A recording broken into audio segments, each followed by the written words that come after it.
Hey there, Alex Kidman here, and ahead of Galaxy Unpacked, Samsung Australia allowed a select group of journalists, including myself, some hands-on time with the new Galaxy Z Fold7, Galaxy Z Flip7, and the new Galaxy Watch 8 series.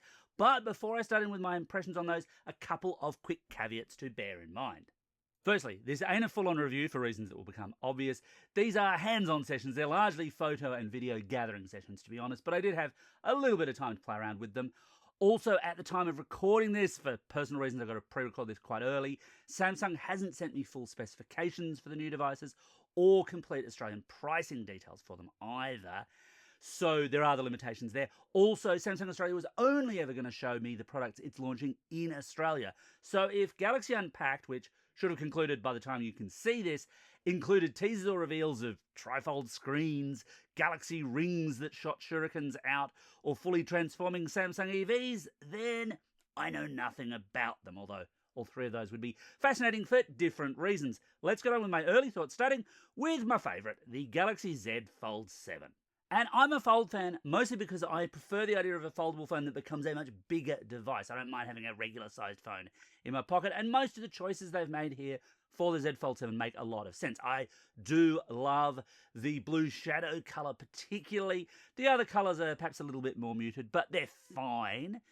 And obviously the big story here is in the engineering that's more or less taken the Galaxy S25 Edge and made two of them into the Fold, more or less. The S25 Edge actually still retains its crown as Samsung's thinnest phone, but where I had criticism of that phone of being thin for thin's sake, I get that a foldable phone like this, it makes an awful lot more sense for it to make it a lot more pocketable.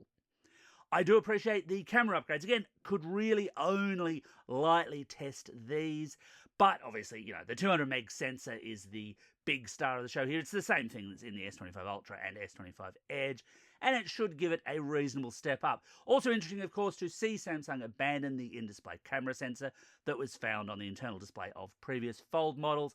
Honestly, that camera was never great, and I don't know that the utility that you got out of having full screen made a huge difference to people, but I would be interested in your thoughts. Did Samsung err in dropping it here? Let me know in the comments below. I can't say that I was that wowed by AI features. I'm a bit of an AI cynic at the best of times, although the side-by-side photo editing looks neat. One of the big challenges, I think, for these larger Android devices, and in fact Android tablets, is making good use of the space that you've got. And side-by-side photo editing, yeah, I can see the use case here. On the negative side, I would have liked to see more battery capacity. Yes, it's great engineering that it's a thinner phone with the same battery capacity as the previous model, but it'd be good to see even more. Not a big fan of the fact that here in Australia, the pricing for the Z Fold 7, I don't have full pricing, but Samsung told me that the pricing will start from $2,899. Now, these larger foldables have never been inexpensive, but that's actually $150 more than the predecessor phone cost here in Australia when it launched, and it's disappointing to see that. Equally disappointing, no bundle S Pen, and sure, maybe you couldn't fit it into the body of this particular device the way you can with the S25 Ultra, but at $2,899, Samsung seriously couldn't throw one in the box along with a case to hold it? Really? Moving on to the Galaxy Z Flip 7.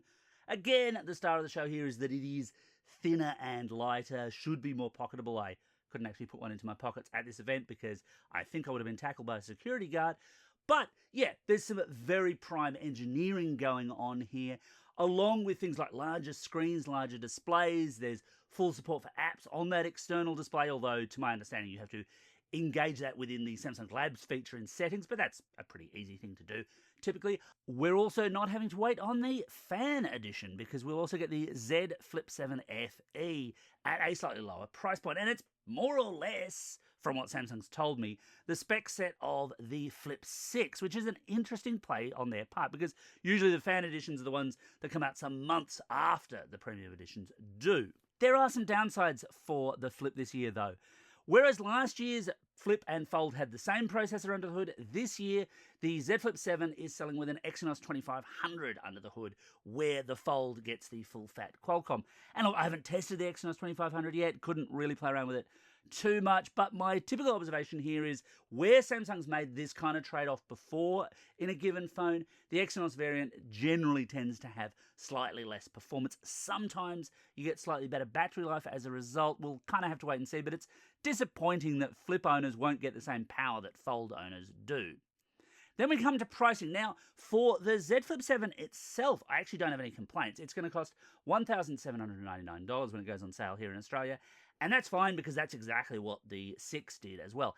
However, the FE, the fan edition, that's going to run $1,499. Now, sure, yeah, that's cheaper than $1,799, but I reckon if you're spending $1,499, the gap up to that $1,799 is not going to be quite so profound. But the other problem there is, depending on how similar it is to the Flip 6, that might be a better bet because there's certainly going to be stock of those out there and they're going to be at run-out prices. I've certainly seen the Flip 6 sell for less than $1,499 here in Australia, even while it has been the current model.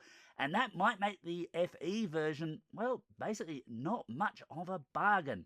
Speaking of not much of a bargain, the other thing that you don't get in the Flip that you do in the Fold is an improvement in camera hardware. It's exactly the same camera hardware as last year now. Yes, there can be some software, and I suppose that Exynos may have some image signal processing hardware in it that might change up the way that this phone works as a camera, and there's a few little cute optimizations around having the lenses flash and stuff when you're using it in desktop mode, but it would have been nice to see some camera upgrades here, and we just didn't get them in a hardware sense. On the Galaxy Watch front, the big exciting news here, of course, is the rotating bezel is back. And yes, I know they do this every second year before somebody throws that into the comments. But honestly, if I was running Samsung, there would be a rotating bezel on every single wearable they offer. And yes, I'm including the rectangular fitness devices and even the Galaxy Ring there. The rotating bezel rocks. It's awesome. And it's really nice to see it here in the Galaxy Watch 8 Classic. In terms of other new features, the standouts for me, the things that I think really do stand out are things like sleep apnea detection. Obviously, I couldn't test that because I couldn't really fall asleep for long enough during this briefing. But I'm told it should have passed TGA certification by the time it goes on sale here. So you will be able to use that if you get one of these. And testing antioxidant levels. And there, yes, that I could test. And according at least to the watch, my antioxidant levels are low. So I should eat more fruits and vegetables. Shouldn't we all? But again, nice measurement to have, nice little hardware upgrade to have, a good reason perhaps to buy one of these smartwatches. On the downside, I love the Galaxy Watch 8 Classic, and clearly I love the rotating bezel. I don't love the fact that it only comes in 46mm. If you don't want a big, thick, chunky timepiece, and let's face it, I do have fairly slender wrists that don't look exactly the best on me, there's no smaller option, and I really wish they would. Again, I guess I'm getting back to my thing where I think there should be a rotating bezel on every Samsung watch, because there should be. My other challenge point here, the other thing that doesn't sit so well with me is that a lot of the new features on the Galaxy Watches are software-centric. So things like running tracking, some of the new sleep tracking, really does seem to just be running in software to me. But according to what Samsung told me, they are going to be exclusive to these new watches. I can't see a huge reason why they shouldn't be theoretically capable on older Galaxy Watches. And of course, Samsung wants to sell new watches, so it keeps those features in an exclusive. But it's not exactly the best advertisement for investing in the platform, for getting into the Galaxy Watch space, if you're going to be left thinking, well, my watch should be able to do this thing, but Samsung says it can't because it just wants me to buy a new watch. Maybe I'm just not thinking capitalist enough. Anyway, those are my really early thoughts. I am looking forward to getting these in for proper reviews, so please stay tuned for my full reviews of these devices. Thanks for watching.